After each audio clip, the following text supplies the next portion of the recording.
Hello friends. आज हम बात करते हैं टॉप 5 मिथ्स अबाउट पाइल्स, यानी पाइल्स के बारे में टॉप 5 जो लोगों को गलत फहमियाँ होती है वो। फर्स्ट ये कि पाइल्स सिर्फ बूढ़े लोगों यानी ज़्यादा एज के लोगों में होता है। नहीं, पाइल्स किसी भी एज में हो सकता है। सेकंड, पाइल्स से कैंसर हो सकता है। पाइल्स से कैंसर होना एक बहुत ही रेयरिटी है, यानी अगर आपको ऐसा लगता है कि आपको कैंसर हो गए पाइल्स में, तो बहुत कम चांसेस है कि वो कैंसर होंगे, मोस्टली वो पाइल्स ही होंगे।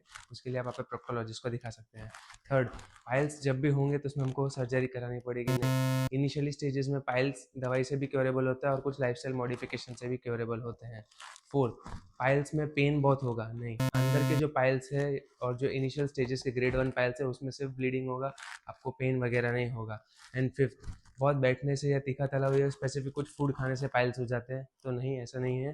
पाइल्स होने के बहुत सारे को फैक्टर्स होते हैं जो मिल के पाइल्स की कंडीशन में रिजल्ट करते हैं। कोई एक चीज़ खाने या ना खाने से पाइल्स नहीं होता है। कुछ भी और जानकारी चाहिए हो तो आप हमें नीचे दिए गए नंबर पर कॉन्टैक्ट कर सकते हैं। Thank you.